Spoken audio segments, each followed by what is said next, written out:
You stand and cheer the brave. Rah, rah, rah! On win the game. With honor you will keep your fame. So down the field and gain a Lions victory.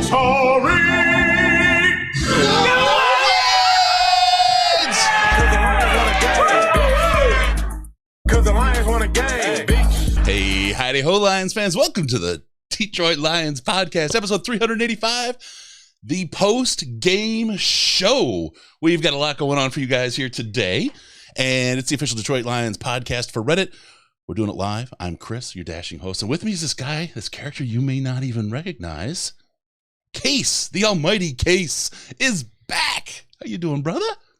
Well, Chris, you got to score points and not commit turnovers, and that's how you're going to win games in the NFL. And that's the extent of the commentary I'm going to provide. So this guy gets it. All right, we're going to talk about today's game. We're going to take your calls. We got a roundtable discussion. We're going to do a whole lot more. We got a great show lined up. Case, are you ready to go, my man? Down the field. Let's kick this off and break it down. All right. Super Chat Dan, thank you, sir, for the $10. Still no love from the national media.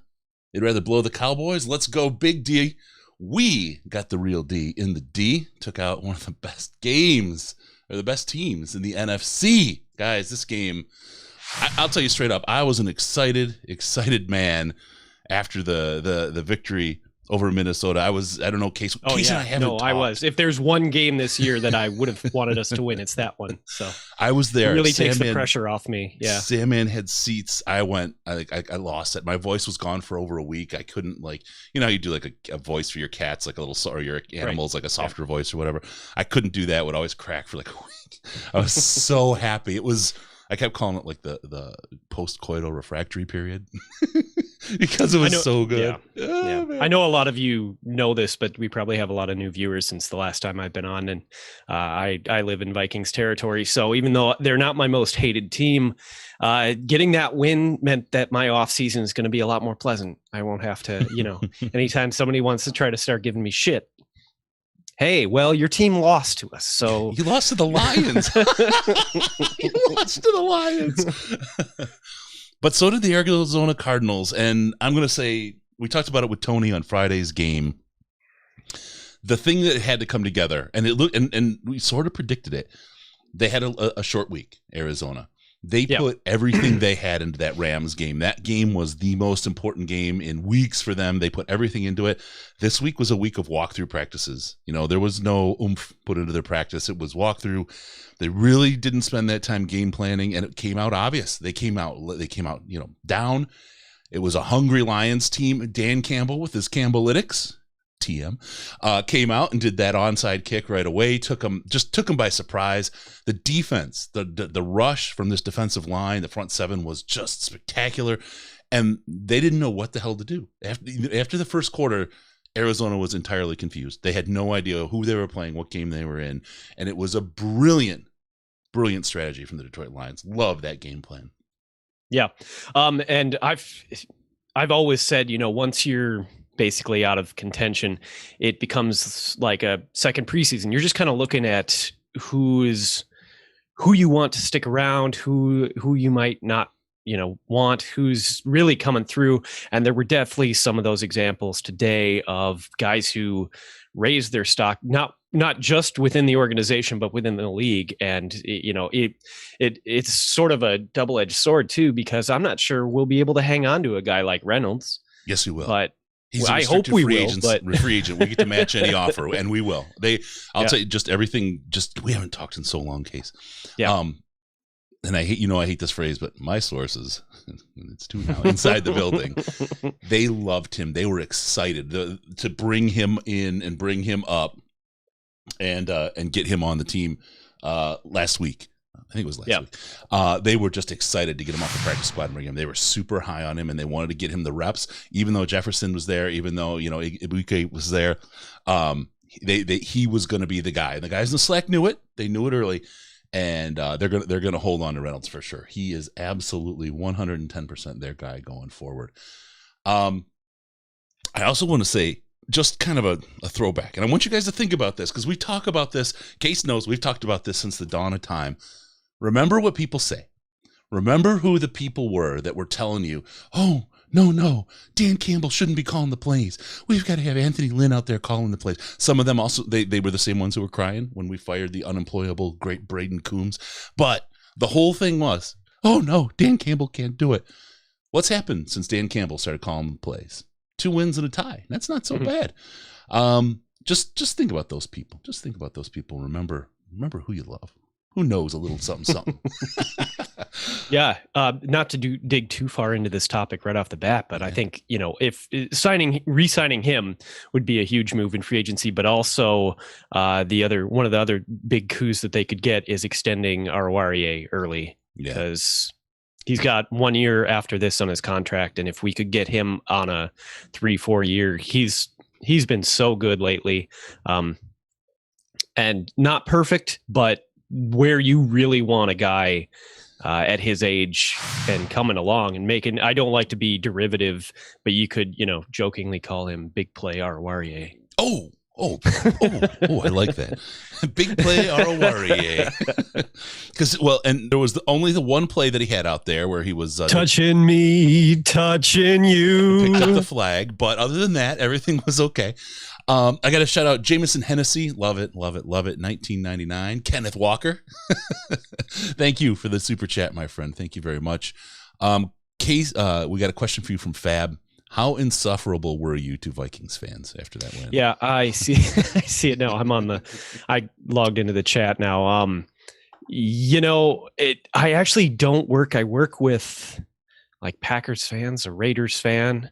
I don't work with a lot of diehard Steelers fans right now, so I didn't get the opportunity to rub it in their faces as much as I used to at my old job. But I still, and put it on Facebook, and yeah. Just a little drag of the ball sack across your face. I got in the Slack. There's a question. Without his best players, this offense massively improved these last few weeks. Do you think Ben Johnson is a lock for that OC role? I wouldn't call him a lock. I will sniff around a little bit on that, but Ben Johnson has been absolutely working in concert with Dan Campbell behind the scenes. He is the one guy, as I've said on this show, you guys have heard it. Ben Johnson is the one guy who is interviewing internally for this position. It's not Deuce. It's nobody else. If Ben doesn't get it, it will be an external hire. So that's it. What a great day for Case to come back. It is. It's always great to see Case. I'm really stoked. Because we got to win, Case is here. It's just like all these great things are happening. Even I had to replace a dishwasher today, and it still didn't make me angry. Christmas sweater on. Nice, very nice. All right, let's open up the phones. 248-782-8384. 248-782-8384. Or you can call us on Skype at Detroit Lions Podcast, all one word, Detroit Lions Podcast. I know a couple of you called up early, but we didn't open the calls yet. You jumped the gun a little bit. We got a couple of you here. Let's pick up this one. How are we doing? There we go. I gotta hit the right buttons. Hey, caller, how you doing? How much you had to drink so far? I haven't had anything to drink. This is Jamie from Montana. Jamie, how you doing, brother? Thank you so much for the help with the pies this year on the St. Jude. You were a superstar, my friend. I think I still owe you some, so we'll finish that up here. But I just had to call in and tell you the story that happened after the Lions won. But before I get to that case, I have started listening, and then you disappeared. And I just want to say it's great to see a face, and nice to see you again, buddy. Yeah, and it's good to be back, and hopefully I'll be popping in from time to time like this. It's just for the time being, too much stuff going on. So too many. Yeah, I thought maybe you didn't like me. As soon as I showed up, you disappeared. Sorry, bro. Cases in love. So, but I was upstairs in my office watching the game, and I was joking around with the kids, and my daughter was like, "Well, what do you want for Christmas?" I said, "I'd like the Lions win. That'd be great." I was upstairs, and my daughter came up afterwards, and she's like, "So, did you get what you wanted?" I was like, "Yep, Lions won, so I guess we'll have a Christmas this year." So she's like, "I just saved a whole bunch of money on Christmas presents." Yes. Yeah, my daughter's like, well, I guess I don't need this now, do I? So, but I just, one point real quick I'll make, and then I'll jump off and let you guys talk some other ones. But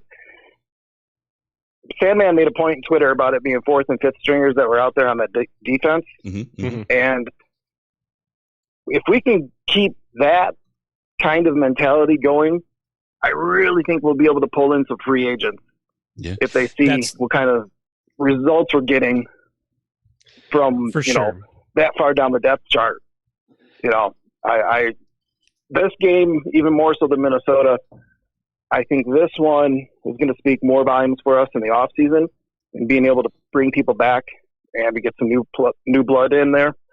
So just an overall great win. I'm going to hang up now, but Case, good talking to you again. Nice meeting you. Hey, likewise. Thanks, and, man. Chris, I'll send you some pies as soon as I get a chance. I love pie, buddy. Oh, yeah. I think we all do. We'll talk to you, Jamie. Thank you, brother. He brings up a point that I wanted to talk about, and it's, when you do finish a season with, I don't want to say momentum. It's not really momentum, just like positive feelings towards what's going on in the building. Yeah, of course. And it's going to help you keep the guys you want to keep. It's also going to be attractive to outside players who, if you look at the record, you would think, well, why would anybody want to go there? But obviously, if you look at how you finish off the year and how the players like playing for the organization and how guys got opportunities and were positively reinforced for those opportunities, that is a big draw. It reminds me of 2010 when we won like 4 of our last 6 games or something like that going into the 2011 season under Jim Schwartz, and a lot of guys bought in and we were able to get a lot of free agents. And obviously 2011 was a pretty good year, largely as a result of what we were able to do that offseason. So for sure, obviously I would prefer to pick first or second in the draft, but yeah, that's I'm okay with 1 through 4 because secondary. Winning breeds winning, and really, judging by the talent on this team, if we were healthy, we should probably be drafting somewhere 8, 10, 12. Hey, caller, what's your name? How much have you had to drink? Hey, what's happening? It's Lamont from Jersey. Lamont, biggest backer. How you doing? The biggest golf fan in the land. We'll get to that topic. Yeah. Hey, listen, don't take no quarterback. You have your quarterback right there. Beautiful game plan. And I'm just wondering if Johnson designing the plays, is that the big change we're seeing? I know Reynolds is there and Goff is comfortable with Reynolds. Mm-hmm. But is Johnson diagramming the plays, is that the biggest difference that we're seeing going forward? I think from this offense? Yeah, well, what you're seeing, and this is, this goes all the way back to the beginning when we got Brad Holmes, and again, another swing and the miss by the media who had no idea what servant leadership was. That's exactly what we're seeing. This is the fruit and the results and the pathway of a servant leader. We're seeing Dan Campbell working with Ben Johnson, and this work that he's doing with Ben Johnson, make no mistake, like I said, it's his interview. They're building plays together, and Dan said it straight up in some of the pressers that they're working together, they're riffing. They got Josh Reynolds, that's helped because they didn't have a downfield threat before they got him. All of a sudden, look, Amon-Ra as a slot back, he's opening up. He's all of a sudden making all kinds of plays. Why is that? Me very happy. It's because Anthony Lynn got pushed to the side. Ben Johnson came up, and now this is where things again. I'm gonna kick the media in the teeth because I do that whenever.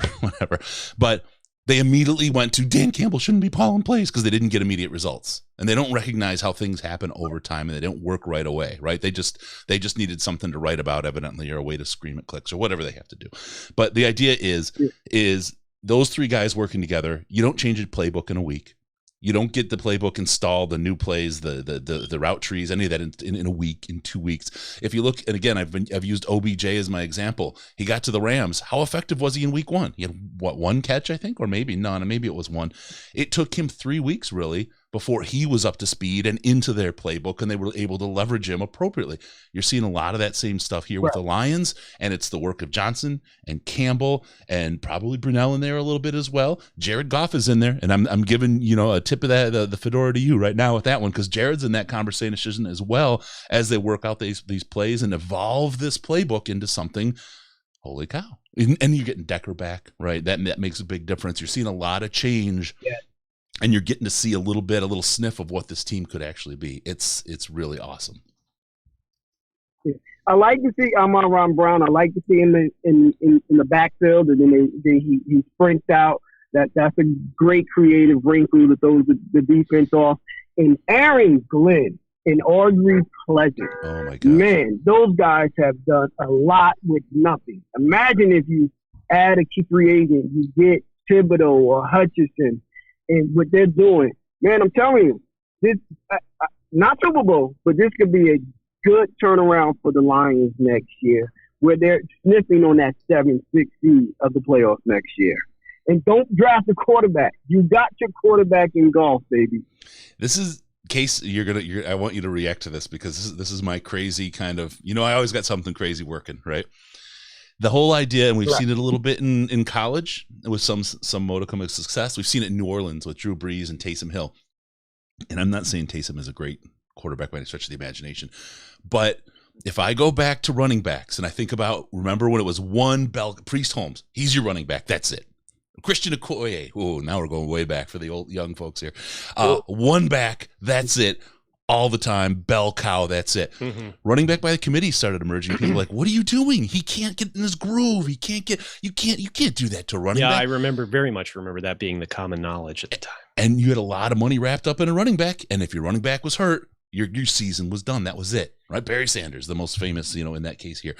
Yet the thinking is now at quarterback, why couldn't the same economies happen, right? You're paying now, and for your committee of running backs, you're paying about what you paid before for that one bell cow running back, right?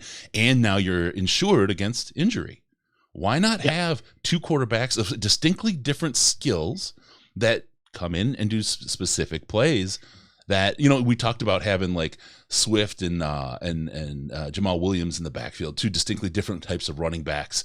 And what are you going to do? Now you have Hawkinson out there, right? It's like you can really mess with teams because they don't know where you're going with that. My crazy, not conspiracy, but my crazy nutty thinking right now is, could this league evolve into a dual quarterback league? Again, you're insured against injury. You pay them differently because you have two of them. The role changes. What do you think, Case? Am I high? Am I eating too much Delta 8? No, I completely agree. I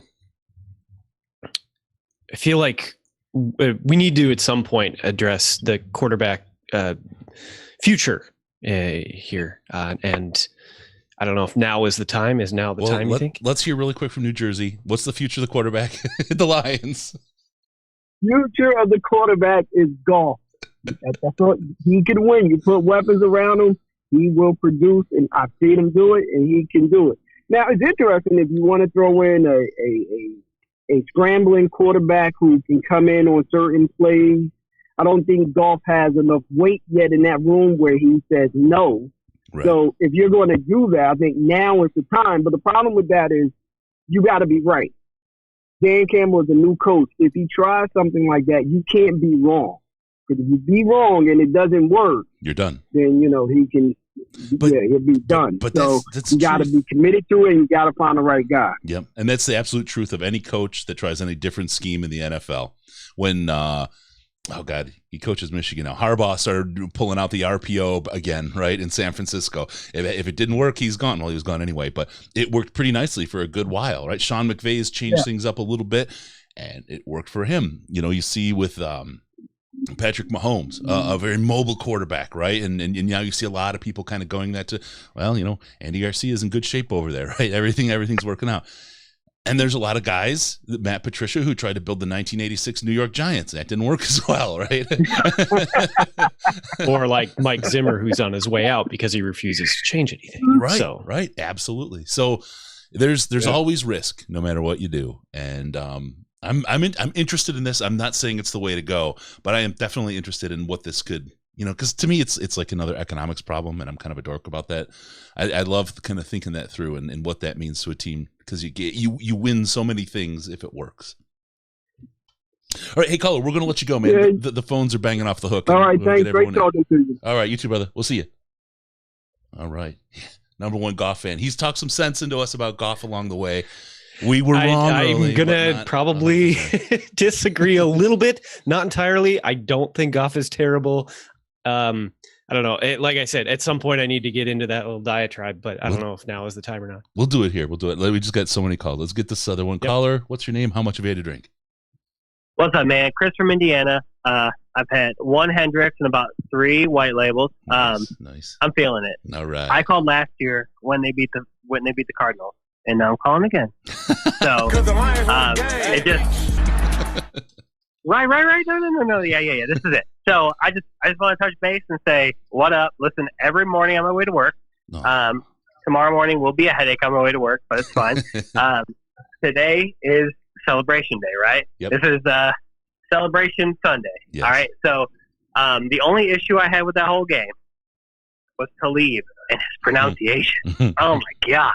It's so bad. Like me on draft day. He just was not a good announcer. That's the crack I was making at the beginning of the show. It was like you pull out a cliche rule book or a cliche notebook of everything that a sportscaster can say that is blatantly obvious to everyone, and that's all he said all game long. So I lit up Twitter with my criticisms of Gus Johnson. I hit up Reddit and I was like, well, everyone's like, oh, he's a good announcer. His mispronunciations are a little bit too much though. And I'm like, so just he can't. Well, I can't either because I'm drinking, but he hopefully isn't drinking. But Amani, his last name was wrong, right? He started going with Amani. That is a tough one. It took us a little while, but no, it's me when I'm sober. I can get it. I can get it when I'm sober. It's when I'm Dewar's white label deep. It's hard. Okay, I get it. I understand. If he's drinking some scotch, I get it, but he's not, so he should get it right. Oruwariye, boom, got it. He's paid to get it right. It's like Gus Johnson. This is the thing, and this was symbolic of it. And I got in trouble with some folks on Twitter over this one. I said Gus Johnson is probably the stupidest announcer on TV. But he there's a couple things he did, and the two that really stick out at me is, oh yeah, Detroit hates Matt Prater. Detroit loves Matt Prater. Yeah, that was the dumbest thing. That's the most non-research doing dumb, stupid statement you could ever say. I guess we hate Stafford now too, right? I mean, it's just not the facts at all. He was reacting to the boos. We love Stafford for taking the Cardinals down, and we love our guys for taking the Cardinals down. I mean, I don't know. And half the people that love Stafford still want him to lose. Right. Half the people that love Stafford still want him to lose because they want the draft pick, right? I mean, it's just. I want him. I want him to lose for a draft pick, but I don't mind seeing him win. I mean, I'm not gonna knock on that. Yeah. But when he loses, that's good for us. Right. If he was a Lion, it'd be different. But he's not. So every time he loses, it helps the Lions. And then he was like, on a third down, Gus is out there. Lions offense still on the field. I mean, what are they going to do? Are they going home? It's third down. Of course they're still on the field. Dumb motherfucker. You know what? We would have won that game if we would have used our homeboy Jack Fox punting on third down. We would have still won. Yeah. That's what would have happened. A couple things I want to touch on, though. Cool. He said Ragno. It's Ragnow, first of all. Nope. And then Revis Maben. I mean, he looked like Revis out there. He looked like Revis out there, but he's a linebacker. So it's a Reeves Maben. And then that not touchdown slash thing where he kicked the pylon. It should be in. There's a guy. There's a Locked On podcaster that showed up to do a post game show after not watching the game. I feel like these guys just showed up to call this game and didn't like. They just kind of showed up. Okay, who's playing? All right, they just started reading off the script. Well, it was terrible. Our boy, they called him DB. Dean Blandino showed up and he said, "Well, he's got to get 2 feet down." Okay, DB, I know, we know, we all know. We're watching from home. We know. Get 2 feet down. You can't kick the pylon and call that a touchdown. Well, that's and ridiculous. The confusion for people is, you can push it across like on a run, or even after catching on a pass, you can push the ball across because you have possession, right? And you're showing you broke the plane. You broke the plane. See, in possession broke the plane. There we go. It doesn't like there isn't like a vertical space that's inbounds all of a sudden with pylon. It's funny stuff. You can't just float and say the ball touched it, so it's good. No, that's not how it works. Get 2 feet down. The Detroit Lions defense did something. multiple times tonight. I know it's hard to say, but just say it. Just say it. Yes, there you go. I can very much understand how a casual fan would have thought that was a touchdown. I can very much understand it because not everybody pays that close of attention. But again, it's their job. So you know, right? Yeah. And I wouldn't be surprised if they did just show up to do this one. I mean, because if you look at it, I mean, even in our pregame show, we said things really had to come together perfect. We gave the Lions really no chance at this. It was going to be a big game for the Cardinals. They probably came in just assuming that, okay, let's just do this. We've got we're the worst. We're the worst crew and we know it. We got the worst game and we know it. We're just showing up and we're going to be as bad as they think we are. And that was it. And then everything went upside down. A team going to the playoffs. Yeah. With this win, they're going to the playoffs. Yeah. I want to watch the Houston Jaguars game now and see how good their announcers were, because like comparatively this one mattered a lot more than that one. Yeah. But that's a great point. That's a really good point. We won't get the good announcers. We won't get the Romos. We won't get the Thursday nights. We won't get the Monday nights until we are good. And I totally agree. Yep. It's whatever. Let us get this B team, the C team, and when we can show, which we did today, that we can play ball, then we'll get the good slots. We will. But until then, we got to deal with these guys. We got to deal with. I mean, I wish we would have got Kurt Warner. Kurt Warner's calling the Tuesday game, isn't he, or the early Monday game? Oh man, yeah. I've been okay with Kurt Warner. We're going to have 7 days. It's like 12 days of football ahead of Christmas, right? On the third day of football. Well, I'm not going to say it. All right. Hey, caller, I'm going to let you go. Count me in. The stuff, our phones are blasting off the hook, and Case is actually on a timeline, so I want to make sure we get everyone in. Okay. And I want to. All right. I got a work function tonight, and I love I'm sporting, so I gotta show up. And he's wearing a nice sweater. I will listen to you guys tomorrow morning, hungover on my way to work. All right. I love it. All right. See you guys. Thanks, brother. Thanks for the call. All right. Awesome. All right, 248. Oh, here we go. We got another one coming in right now. We'll just go ahead and grab it. We'll get your quarterback thing. I promise. Hey, caller, what's your name? How much have you had to drink? And if you don't mind, turn down the volume in the background. Hey, Chris. Uh-oh. Is this Brandon? This is your buddy down the Ozarks, man. How about that? I could tell. I could hear it right away. There's a little tang of the Ozarkian accent and the little there's something snide behind it. I know it. Yeah, listen, I'm even gonna go cha-ching. I am so stoked, man. This was a big one, Brandon. I mean, to beat a team like Arizona, who was like, they just came to show up to notch the playoffs, right? That's what they came to do. And they got embarrassed. They got humiliated. And really quick, I want to go, there's the Vox version of the site for the Cardinals. They say Arizona Cardinals season's crumbling as they get completely dominated by the Detroit Lions. I love that. Yeah, I mean that. Now I tell you what. I know you've been around long enough. And Case, I can't remember if you were you around when Joey Harrington was a rookie? He was just after that. Okay, now here's a little story that I think you guys will enjoy, and if Tony was there, he would know this since he was there. Jeff Risman might remember it, but in his rookie year, the Lions had and this was the last game of the season. Okay. And Joey Harrington had 3 wins. I mean, it's obvious. He was a rookie. The team was trying to get it together, and of course, everybody remembers the other win was against Arizona early in the year. Like you guys talked about there with Tony. But it was the last game, and the Rams were Mike Martz driven, just a juggernaut. And they came to Ford Field, and everybody was thinking, oh, God, this is going to be a slaughter. I mean, they were the number 1 seed, and they just looked like they were going to just run out of the building and just destroy the Lions because they were horrible, Well, as the game went on, lo and behold, Joey scored, and Joey drives the team for a score. And then the defense holds. It was Mark Bolger at quarterback. And then another score. And then they held again. Before you know it, the Lions were up 30-16, and the nail in the coffin was a guy who's come off the street. Otis Smith is a safety.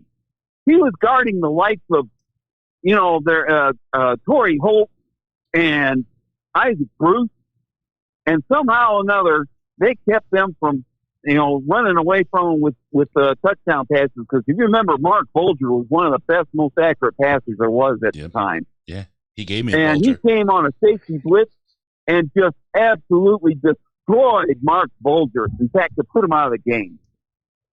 And the Lions wound up not just winning that game, but it knocked Mark and company out of the number 1 seed, where they had to travel to Philadelphia, and they lost.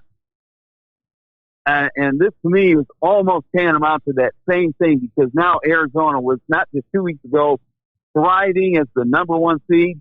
Now they're number 4 seed, and if the Rams hold serve, and even if the Cardinals hold serve, guess who's going to have to play them again? That's going to be hilarious, man. This is great. It reminded me of that, and just showed what hard work and courage and fighting spirit was going to be all about. Somebody put in a poll question, and I think it was probably Detroit. So what's the difference between this team and the Jaguars team? And I said fighting attitude. Mm-hmm. The Lions fight in unison against the other team, and the Jags all fight the coaching staff or the coach. Yep. Well, what a douche. Sorry. The thing that this team did is show free agents why they want to come here. Because if you're out there, and look, everybody wants a check, right? The Lions got money to spend. They're not number 1, but they're the top, I think, top 5 or 7 teams, maybe the top 10 in money to spend this offseason. They've got a lot of money to spend. Guys might want to come here. They might want to come to that culture because they can see and believe that here we are at the very, very end of the season. That looks like a throwaway, and these guys haven't stopped. They're fighting their way to the 4th overall pick. I'm fine with that. I am. And I just want to say really quick for the folks that are out there that are immediately going to say, "Oh, they ruined the draft pick. They're not going to get Hutchinson. They're not going to get Thibodeau." Oh well. You know who else is not going to get Thibodeau? The Rams, the Chiefs. Any good team is not going to get it, and they're not even thinking about it, and they're not going, "Oh darn it, we got to lose so we get good draft picks." You win so you can win, because winning breeds winning. Period. Yeah, and that's what this is all about.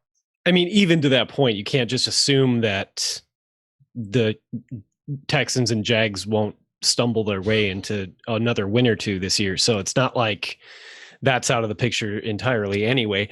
I would prefer to get one of those 2 guys, but I mean, we've been in the situation so many times where we've seen it play out where the guys we thought were going to be, the absolute best ended up not being the best. I don't know if you guys remember Clowney coming out, but everybody thought that he was going to wreck the world, and he didn't. So, I mean, and let me just go 3rd round and later. Okay. Because I mean, 1st round, you're going to nail your guy. We got Sewell, right, overall at number 7 last year, right?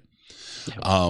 3rd round, Aleem McNeil, Ife Melifonwu, Amon-Ra St. Brown in the 4th round, Derek Barnes in the 4th round. No picks until the 7th round. We got Jamar Jefferson out there. That's not bad. AJ Parker, it's a great draft. Undrafted free agent, it's a great playing. draft. Jerry Jacobs out there playing. If your whole thing is that the Lions are now picking number 4 instead of number 1, or number 2 instead of number 1, you're missing it, man. You're missing the whole thing, because it's about culture. It's about fight. It's about, other players out there seeing a coach that can deliver a team, can deliver a culture, can deliver on the growth and the turnaround that they want. Who doesn't want to be a part of that? Seriously, there's a bunch of guys that say, "I've got 3 years left. I got to jump on the Rams because I want a ring." Right? There's guys like that, but there's other guys that say, "I have 5 years left, and boy, would I love to be the part of an incredible story that rocks the NFL world and changes history." The Lions making or winning a Super Bowl is exactly that story. And you can look at this team and who they are right now and how they've turned this around and how they're still fighting, and they believe in their coach and they believe in each other. And as a player, you say, that's where I want to go. That's what I want to do. That's where I want to be. So I think a win like this is far more important than 2 or 3 spots in the draft. Yeah, I tell you what, I'll just give a couple more points here, because I know your phones, like you said, they're ringing off the hook. Now, just remember, the Wings supposedly was supposed to have the number 1 overall pick. I think it was last year. And they wound up, because of that stupid lottery system, wound up number 4. Mm-hmm. Well, they wound up, because of Eiselman's ability to be able to analyze and assess players, he took the best of what he had, and Lucas Raymond has turned out to be one of the best in the league. And the 2 out of the top 4 isn't even playing in the league. They're in a supplemental minor league trying to learn their craft. So if we get somebody like that, and then you got the guys who we do have pass rushers. I mean, look at Charles Harris all of a sudden. And then Romeo, remember, he's actually one of our better pass rushers. Yep. You just add somebody who's really good. Doesn't have to be top of the heap, but add somebody who's really good. Like a couple of guys have been mentioning some other names in there. And who knows what kind of team we might actually wind up with. Something interesting that Jimmy Johnson said at halftime. You guys noticed? He said the hardest team he had to prepare his team for was the bad teams, because the mindset was, we're going to walk in there and we'll roll right over. No sweat. He said, and that's the teams you have to be very careful about, because they've got nothing to lose, just like the Lions. Yep. So I'm a pretty happy guy. I'm going to break out a nice bottle of wine and enjoy the rest of the show, baby. You take care. Brother. All right. Thanks, Brandon. Be good, brother. All right. Brandon's gone. Real quick before we get the next guy in, I know it's cliche for us Lions fans to talk about trading down, but if we ended up with the 3rd through 6th pick, I know the quarterback class isn't that strong this year, but that might be where teams are actually looking to trade up for a quarterback, because even though they're not the hot topic at the moment, we all know that tends to pick up steam as the offseason goes on. So just putting that little bug out in the universe, because it feels like I have to do that every year. So you're the bug putter. That's what I should always know you as. All right, let's see if we can get another caller. Caller, what's your name? How much have you had to drink so far? Is that the buttery voice of Chris DLP in Case? It is about to go on. Malcolm, how you doing, brother? Man, I'm so good. Case, it's great to see you and hear you again on the Lions victory Sunday. I just had to call in real quick and celebrate with the squad. The one thing I wanted to add to the conversation was just about, like, Chris, you touched on a little bit, the culture change, and talking about sort of like building the proper mentality around the team. So, everybody's freaking out in the media. The Lions are stupid. I can't tell you how many texts I got today. Why your boys winning today? They're stupid. And they told everybody the same thing. I'm like, look, you can't ask competitors not to compete. You must not have played a competitive sport when you were growing up, because you got guys that are on the practice squad. You got guys who may never be on this team after these last 3 games are done, and you're going to ask them to not try hard and do everything they're supposed to do so they don't get picked up by somebody else. 46, they were telling his story the whole game. That dude wasn't drafted, and he is getting his first look in the NFL this year. Of course that guy's going to play his balls off. Don't be mad at the Lions. Be mad at the Cardinals, because the Lions were the practice squad all-stars today. And, you saw everything that Dan Campbell said in his introductory press conference coming to bear. There is no reason that team should have beat the Cardinals today, other than they just tried harder. They coached them up on defense. They coached them up on offense. And it was really impressive, man. It's just like, it's fun. And I think it's creating the type of environment, Chris, you said it well. If you're going to get a top pick, and trust me, guys, we're going to get a top pick. You want to bring him into an environment where he can nurture and grow and get better. Bringing him into a locker room that doesn't care isn't the best thing for his development. The reason 50% of first-round draft picks bust is not because the dude can't play. Right. It's because he's in a bad environment where people don't know how to use his talent, and he's not being taught the right things for how to be a pro. Yep. Be excited that we may have something like that in our midst right now for the Lions, because Campbell is doing something with guys that, I'll follow Lions as close as you do. I don't know who half these dudes are, but I'm cheering for them because they're getting it done. This game was literally the team that I expected after Dan Campbell's opening press conference. Nom, nom, nom, nom. They went out there chewing on kneecaps. They went out there and did all the stuff that we expected after he came out there. And it was absolutely fabulous. And the other part of it is and folks, this is a thing that nobody talks about. And this is why, and I hate to say it, When we first started talking to Jerry, one of the things was like, man, if you make the practice squad, if you wind up on another team, we still want to talk to you this year. We want to follow that because the story of the guys in the practice squad is the story that's never told, right? Oh, he's on the practice squad, and people forget about him until he gets called up, right? But this team this year shows you the importance of that practice squad, the depth that we've had to dig to get players. Craig Reynolds doesn't get plays, doesn't get the field on a normal team. All of a sudden, we found a guy that we want to make sure we sign. You know, Jerry Jacobs doesn't see the field on any other team in the NFL except the Lions this year. And all of a sudden, we have a guy who might make a good tandem with Oroye. Damn it. Oroye. With a man. How many of you had? And I mean, this whole idea of seeing these guys, and I've talked about it early, this is a comparative advantage. Look that up. It's on Wikipedia. It's an economics thing. We have an advantage that other people don't, that we're going to be able to use to make ourselves better. Everybody gets the draft. Everybody has their scouts. Everybody gets to play in free agency depending on how well they saved their money. Not everybody gets to see what talent they really have on the roster in live fire exercises. And we've got AJ Parker. We've seen Oroye improve far beyond what he was ever under Patricia with real coaches. We've seen Jerry Jacobs emerge as this guy. Jalen Reeves-Maybin. All these guys that otherwise maybe wouldn't have seen the field or wouldn't have had a chance. We don't have holes there to fill now, do we? We found places where we've got good guys, serviceable guys, NFL caliber guys. We can start drafting something else. We don't have to go chasing after ghosts because we found that we have some talent that we didn't know we had.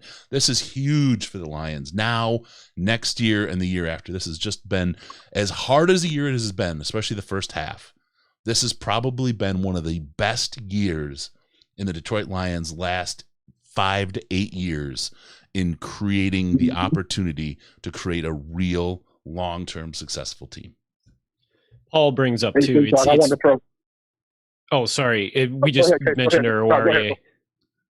I just wanted to. Paul in the chat mentions Okuda too, and I'll be very interested to see where that situation ends up. Yeah.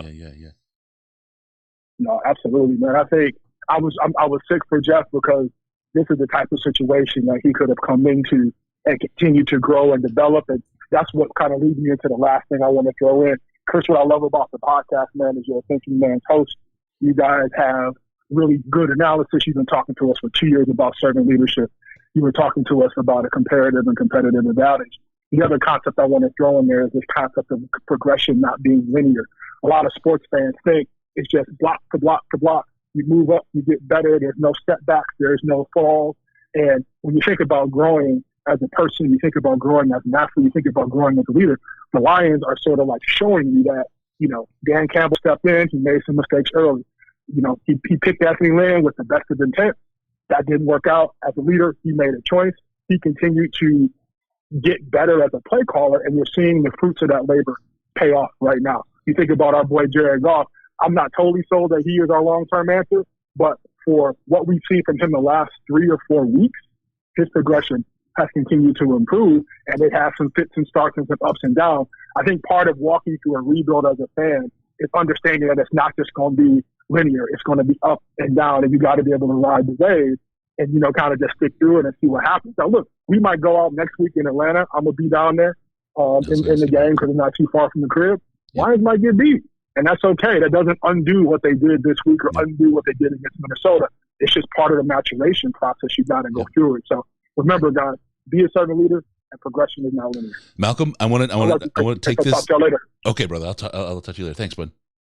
I'm going to take on something Malcolm said and just put both my arms on and jack myself off here about being a thinking man's game. Jared Goff was just in the post-game presser, and everybody pay attention. You'll find out somebody knows something about something. He's saying that since the bye, the Lions have changed their practice habits, changed how they handle the details of being on offense, and it's manifesting itself in games right now. Jared Goff is literally repeating what I said 20 minutes ago, and on Friday, and on Wednesday, and the week before. This is exactly what's happening, right? I mean, this is what's happening. You're seeing it reflected. It doesn't turn around, and it goes to the people who, God, I hate to kick these people, but People put so much credence into this. Go back to you can't have Dan Campbell calling plays. Go back to Anthony Lynn. You don't know what's going on. You just showed how little you know is going on in the building. You showed how little you know about this. It frustrates the hell out of me. You have to do better. You have to do better. All right. 248-782-8384. 248-782-8384. We had a little bit of discussion, in the chat on YouTube about JRM, and I generally agree that I'm very happy with where he's at. I do want to make sure we're not being a little revisionist here. He did struggle quite a bit when given a large role. Now, granted, that was under Patricia and some less than ideal situations. But I just want to like where he's at now is growth.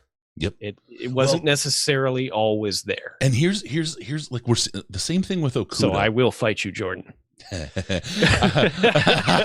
Oh my God, that's a throwback to like 2015. That's one of the things though that we talk about and we look at and we're seeing with these guys. Okuda said it early. He said, I wish I'd have had these coaches teaching me things. These are the things I'm learning from Campbell and Company and all the Campbellytics that he has, TM, from Campbell and Company are things I wish I'd have known year one. These are things that I should have been told early. These are things that are table stakes that I didn't get. The development under Patricia and Company was terrible. Awful. It was terrible. Terrible. And watching Oruwariye and what Okuda started with and what he could have been would have been absolutely magic this year. It would have been magic. But we're seeing with Jalen Reeves-Maben. We see it with guys like Jerry Jacobs, who came in as a UDFA. All these guys who weren't performing as high. Tracy Walker, the change this year in what he's brought to the team and what he's brought to the game is huge. It's a complete 180 from what was going on under Patricia. He came in, his rookie year was a superstar, got the Patricia treatment, the development there, and started to downhill. And then this year, what's happened? He's taken a nice path upward. Well, we went from like no real development happening under Caldwell, and I know there's a lot of that's a long debate that we don't really need to get into, but player development under his staff was not great, to negative development under Patricia. And so we're unaccustomed to seeing positive growth out of players, but I don't think it's not abnormal to see. We're just not used to it. Hey, caller, what's your name? How much have you had to drink? What's going on, man? This is Q. I'm having I'm having a bottle of water with Crystal Light right now. You know, you left a good vibe at Ford Field. Me and Sandman felt it. It's there, man. I sprinkled as much dust as I could when I was in town. How'd it feel? Did it feel good today? Oh man, it was just like I kept passing through the same security like usher guy in my section. I just kept every time something happened, I looked at him like, what's going on right now? But you're right about so much, man. You're the best host in podcasting. You're right about golf.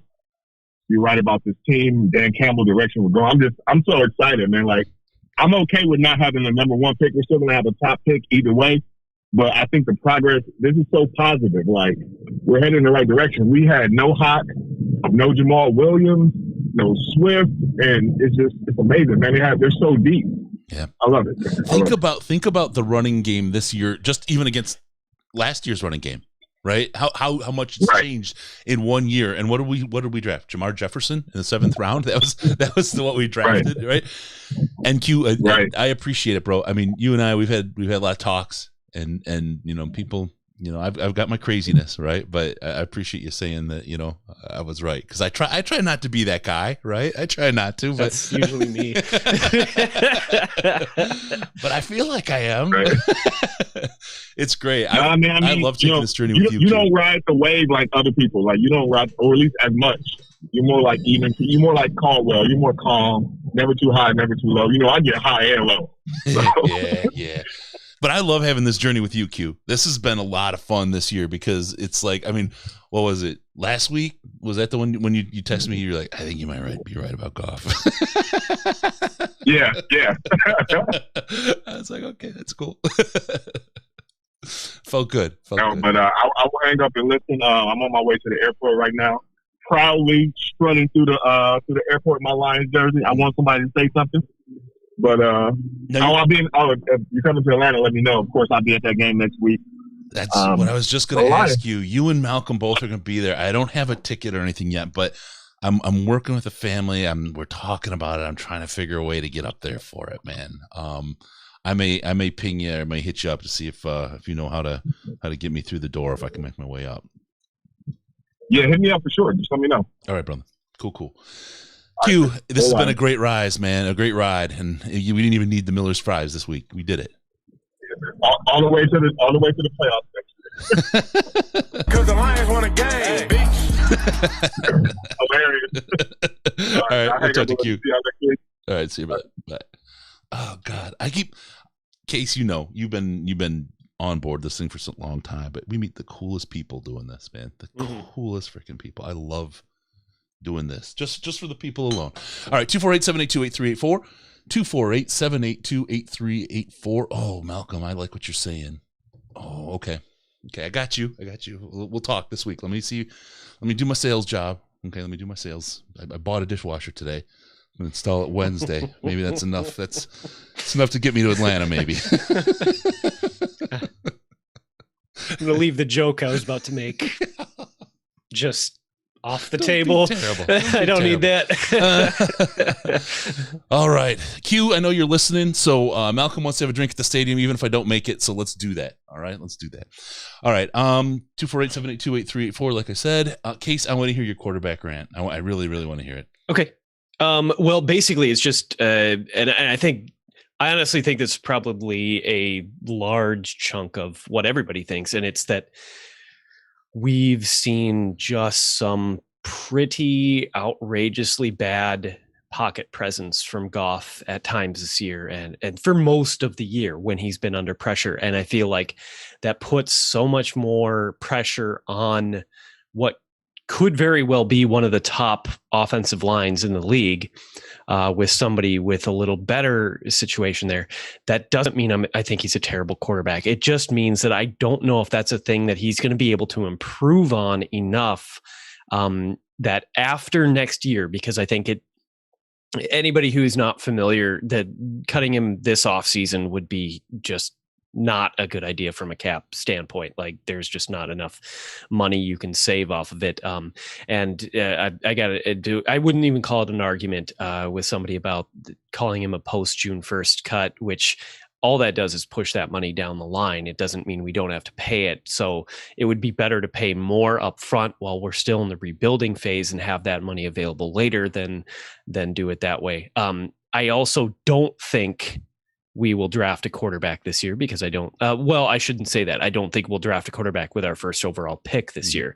It wouldn't be shocking to me if they fell in love with somebody down the line where they thought, well, maybe this kid can sit for a year and then play. But as I've talked about so many times, and again, it's been a while, but one of the biggest advantages any NFL team can have is a good quarterback on a rookie contract. Yep. So if Goff isn't going to be better consistently than he has been this year, I think next year you've got to move on after that when it becomes financially feasible. So. Yeah. Oh, 100%. Here, Kenny Pickett, Don, I know there's a lot of love for him. We had Ash did a great breakdown on Kenny Pickett at DetroitLionsPodcast.com. Small hands, right? And that's the thing with Goff that people keep talking about is the small hands. I didn't think, I need a ball here. I got 10-inch hands, and I'll show you what next. I'm going to remember to have one close by a pro ball, and you'll see just how big that is. And my hands look small holding a pro ball. They're gigantic.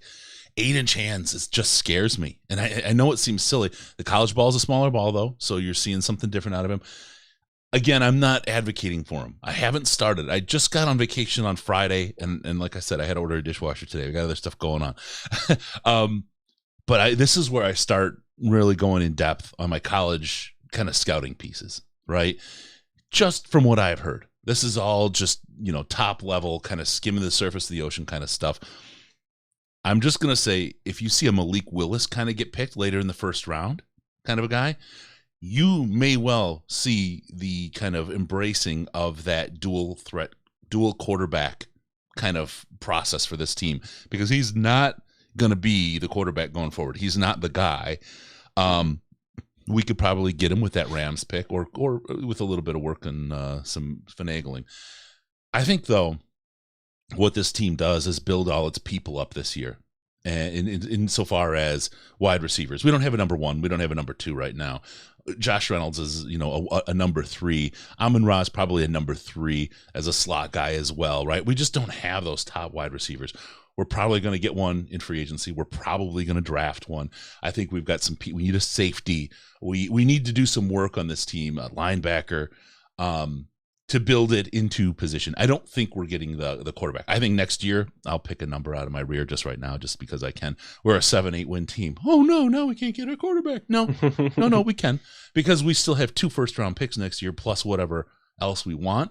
And don't forget, Brad Holmes comes from the team that traded away 400 sequential first-round picks for their quarterbacks. I wouldn't put it past him to make a future play to get the quarterback he wants in the 2023 draft, because all signs point to that draft being the draft to get your guy. So that's my, and I will call it completely uneducated, I'm reading the press kind of assessment. We'll get more in depth here as we get closer to the Senior Bowl. Can I give you a fantasy scenario? I'd love to hear your fantasies. The Rams was talking about your fantasies. The Rams with Stafford win the Super Bowl this year, and then he's like, you know what? I'm calling it quits. And then the Rams are the number 1 pick the next year, and we have that pick. So that's where I'm at. I love it. I love that. The thing about Matthew Stafford that we're not hearing in Detroit, he still hasn't signed another contract. Yeah. I think Matthew Stafford, just like McVay, they signed Von Miller, they've signed OBJ. They've set themselves up as a win today team. They all bet their careers on it. Right? That's it. If it doesn't happen, Stafford may come back next year. He's not going past those 2 years. I think he hurts too much. I think Kelly wants to be the star in the family too much and thinks that once he's gone, people will still care about what she says. I think there's just I don't know about that, but trust me, there's a dynamic there. I think that, and I think he's the kind of guy who's like, okay, whatever. Like, and he's got enough money, he doesn't care. His body's at the point where, hey, if she's famous, he's happy. He doesn't care, right? She can go chase whatever she wants, but I think he's a guy who feels like he's done it. He's put it out there. If he doesn't get it here, he did his best, and he's going to walk away from the game. I really honestly believe that. I think he'll retire a Detroit Lion too. I think he will, and I think he'll do it as the Lions are ascending to that level that we all hope to. Not maybe when we're at the Super Bowl level, because he'll retire when he retires, but we'll be. I mean, hopefully he considers himself a Lion, like, as his career is concerned. But I mean, if he does, I think it would be like as a one-day signing type thing. 100%. Okay. 100%. Yeah. I doubt that he'd be brought back for like a significant amount of time. Although, I mean, crazier things have happened. Yeah. So I wouldn't, but. And just like we talked about Stafford not playing golf this summer, I can't say golf and golf. The two words I know they're interchangeable once I started drinking.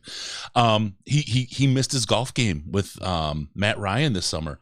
Why? We told you his back was hurting. His back was messed up. He had issues with his hand that was still messed up. It's not going away. He had a whole offseason of rest, and he couldn't play golf at the end of the offseason because of it. He canceled it on his people that he's close with. He doesn't have a lot. I know he's dealing with it in a way. He's a quiet, stoic guy. He's dealing with it and moving forward. I just don't see him playing more than this contract. I don't see him putting his body in the line after this. I don't. It's really changed because for a long time, I thought he was going to be one of those guys like Brady that was going to be around forever, but he's just taken too hard of a beating for that to be a reality, I think. So yeah. He could have been that guy easily because he's so he's got that Iron Man spirit. But here you go, folks. A little more dust. This is coming Amon-Ra on the post-game presser. He said he's not 100% sure, but he guessed that Ben Johnson drew up that play that St. Brown scored on. Lions just put in the playbook this week. We're first, we'll tell you. We know. We know we got the ears in the right spot. We're not playing games. And we're 1,200 miles away from Allen Park. How is it that you do that? They don't. Okay, so there you go. We'll talk a little bit more. Remember, 248-782-8384, 248-782-8384. We're getting there to the end of the show as we think about what we're doing as we allow the last couple calls to try to come in case. Wrap it up. What's your thing? Give us your everything you got, Lions, because we don't know when we're going to see you next, man. Well, like I said, I hope that the rest of the season is I'm not necessarily wanting them to win all the games, although that's not gonna make me upset either. I want the better draft pick that we can get, but I think there's a ton of value, as we talked about, in riding into the offseason on a high note, and what that means for additions and possibly guys who just want to come back and play for the team because they like the environment, where it goes both ways. So I mean, like the best case scenario would be lose out, but still have, a really positive experience doing it, which is, I mean, it's borderline oxymoron, but either way, hopefully they've built enough positivity already that even if things do fall apart a little bit for the rest of the year, that they built the positivity to a level where that lasts. Yep. Yeah, absolutely. I'm with you. There's a lot of pieces to build a team. We talked a little bit about quarterbacks and nature versus nurture. The guys and people say, what? It seems like you're pulling a slot arm every time you draft a quarterback, because you get a guy who's going to be great. You get Mitch Trubisky. You get a guy he's pretty good. He should do okay. You get Patrick Mahomes. How is it? They don't know. So much of it is nurture. So much of it is about where they land and who they're paired up with. A guy, Sam Darnold, NFL career ruined because of where he landed. This team is creating a culture and a place where players want to land, where good players can succeed and decent players can get good. And the long-term view on this is definitely positive. That old school Lions, that whole SOL, everybody was banging on that gong at the beginning of the season, and none of them seemed to hear the words. You've had enough of that shit. You missed it, because this is a different team. You can see it in the culture. You can see it in how they play. You can see how they haven't given up on their coach. Can you ever imagine a team in week 15 coming out and playing like this against a team like the Cardinals for Matt Patricia? Can you imagine back in the Caldwell years? Here we are in this position. They'd come out flat. They'd blow off the first two quarters and then try to do the miraculous comeback. They loved Caldwell, and they loved him as a leader of men and all that, but he didn't get this out of them. He didn't have this from them. These Detroit Lions, this team is a different team, and Dan Campbell has shown. Wisco said it in the chat here, and I wish I could find it really quick to say it exactly. Oh, here it is. I want to believe Dan Campbell can be the next Belichick, while also not being anything like Belichick. Right? I mean, the most recent Lions coach that he reminds me of is Schwartz, but I don't think he's as angry towards the players as I think Schwartz was, because Schwartz lost the locker room just because of his fiery personality being too much. Whereas I hope. This is what I hope, because I do think that what Schwartz brought into the team was really valuable in bringing the team up in terms of the grit and the effort that they were giving on every play and every game, even when it wasn't going their way. It just wasn't sustainable, but you hope that this group is able to get it to a point. I mean, I'm not thinking Super Bowl next year, but if they continue to improve, that you continue to foster that environment of really thinking this could be something special. We lost your mic there, buddy. But with that, they also not only have that, it can play well and excel and do well next year, but they have the ammo to show that they can, or the ammo to get a pick worse than that, or pick better than how they played, if that makes sense. A higher pick than where they deserve, because they have the ammunition and the weight to be able to do that. Also, Don, I want to say absolutely, for those that aren't paying attention, Goff just proved that he can beat top teams, and he did it with low-level talent. All the people that say Jared Goff won because he was surrounded by all those guys that were such great talent on the Los Angeles Rams have a little bit of splaining to do based on what we saw out there this week. And I'll tell you one other thing. Let's see, what do I say? Sources in the room say one of the biggest tests that Dan Campbell went through this year was that Anthony Lynn piece, moving Anthony Lynn to the side. He and Anthony Lynn go way back, right? To Dallas, to when Campbell played in Dallas. Again, we'll talk about the story when Campbell was interim coach at Miami, and they were hiring for when Gase won the job. Campbell wanted the job. He interviewed for the job, but he also helped Anthony Lynn with that job, with his interview for that job. And that's the kind of guy he is, right?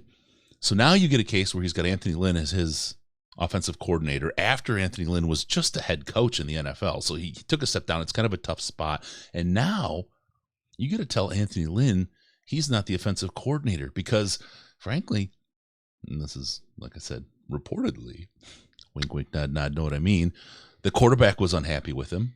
The coaches were unhappy with him. Nobody was happy with Anthony Lynn in that position. Nobody inside was. And had Campbell not made that move, he could have lost a number of coaches and players. DeAndre Swift, one of them. He could have lost them because he didn't make the tough decision. And he says, I'm here to make tough decisions. Those are his words. And he made the tough decision with his friend Anthony Lynn. Now, how could that go? If he's Matt Patricia, there's a burning dumpster fire. There's a burning fire of a dumpster full of tires out back of Allen Park if Matt Patricia does that. Yet, Dan Campbell can do that and not start that fire. Anthony Lynn still stands in front of the press and still does good press conferences and still stands behind his team and plays as a team player. And Ben Johnson is writing up plays, as Amon-Ra says. He's able to make that move. He's able to keep his coaches, keep his players on board, make those difficult decisions, and not start a dumpster fire doing it. There's a lot to be said about a guy who's a leader who can do that sort of thing and can bring a team along in that way. I will tell you, this whole thing that you're seeing is Dan Campbell showing the massive amount of skill and leadership he has and being able to walk through this minefield. And I'll tell you what, the people in the NFL, they know all this stuff because these guys talk. They hang out. They talk all the time. What's happened in this locker room and how Dan Campbell's handled it, everybody knows. Everybody in the NFL knows. And this plays a lot. Agents know. You want to look at the free agents? You'll find good ones. You'll see, because Dan Campbell made tough choices and good choices, and he did it in a good way. So that being said, there's a lot to look forward on this team. And again, 1,200 miles away. How do you know all that? Case. Hey. Have you missed me? Besides with every bullet so far? Yeah. Are you anxious to get to the work party? Do you have to fly? No. I'm not anxious at all. I'm not in a hurry. Okay. I need to pee. Okay. Because I've been drinking beer. But... Same. Yeah. All right. Well, I'll tell you what, folks, don't forget about Amazon.DetroitLionsPodcast.com. Get all your stuff there. Help us out by doing something you're going to do anyway. Also, you want to get high? CBD.DetroitLionsPodcast.com. Get the Delta 8, or if your state doesn't let you get active CBD, it's just as good. It's CBD.DetroitLionsPodcast.com. Use keyword Lions, get 55% off. They got great stuff.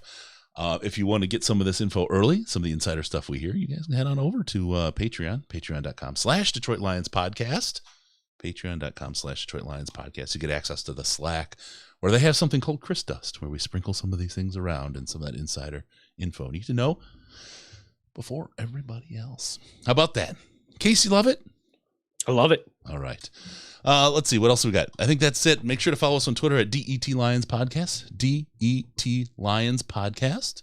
Case, he's still running around without pants, right? Nothing right now. We're just porky pigging it. Give us a call via Skype, Detroit Lions Podcast. I can't even say it. DetroitLionsPodcast.com. DetroitLionsPodcast.com.